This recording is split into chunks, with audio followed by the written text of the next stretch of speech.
The more the coming of the Lord is so close, the more the church backslide. Puro head knowledge na lang po yung kanya pong naintindihan. At ang nakakalungkot, ang inaantay niya ngayon, mga prophetic word, na baka sakaling ma-revive siya. Rather, intindihin niya na ang Lord ay bababa. At ang lahat ng nagaganap sa mundong ito, at ang nagaganap sa church ay clear signs na any moment Jesus will appear. At yun yung concern namin ng Holy Spirit in this end time na napakalaki. Kasi baka hindi pa ako tapos magsalita ngayon, bumaba na Lord.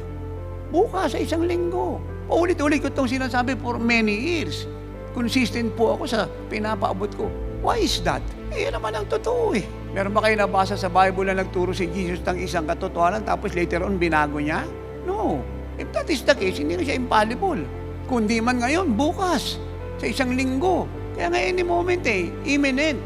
Now, this is the question. Kaya anong halaga ng lahat ng pinagpaguran mo ngayon? Pinag-abroadan mo, pinag-ipunan mo, pinagtrabahuan mo, pinagnegosyohan mo, pinagsidelindan mo. Ano?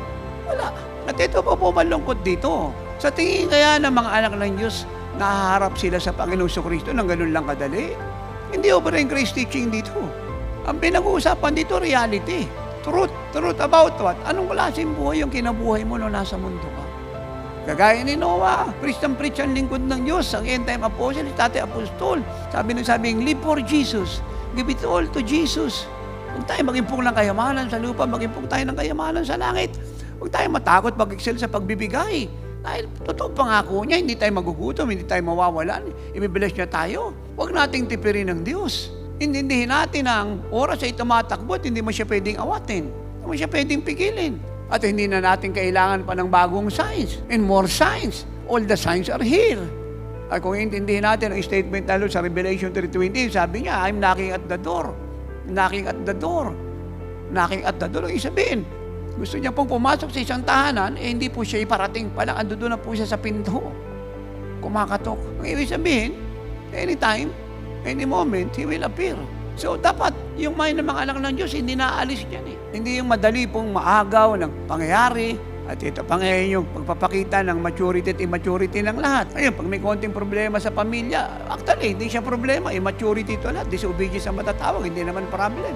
Ayun, bothered siya. Nawawala yung commitment, nawawala yung faith, nawawala yung obedience sa Diyos. At yung love sa Lord, nako-compromise pa. That's the problem. A big problem.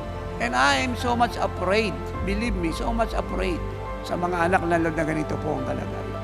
Kaya ang prayer namin ni Nanay araw at gabi, lalo po ako, talagang mabago po ang isip at puso ng lahat ng tuloy-tuloy. It's so dangerous. Ito pong huling yugto natin sa mundong ito, nangangailangan ng malaking karunungan. Sobrang karunungan. Nang dapat pahalagaan po ng bawat isa dito yung kanyang kaligtasan. Kaya dapat ang pinamamana po sa kanilang pamilya ay si Jesus yung kaligtasan ng kanilang sambayanan.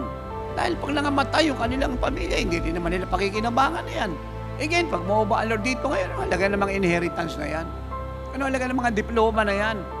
Ng pagpasa mo dyan sa bar examination na yan? Anong halaga ng pagiging cum laude mo? It's all nonsense. Kailangan na malaking karunungan sa huling yugto natin sa mundong ito. And I and the Holy Spirit is so specific. And believe me, this message will never change, but will keep ringing and ringing in your spiritual ear again and again because I'm telling everybody, Jesus is coming any moment in a twinkling of an eye.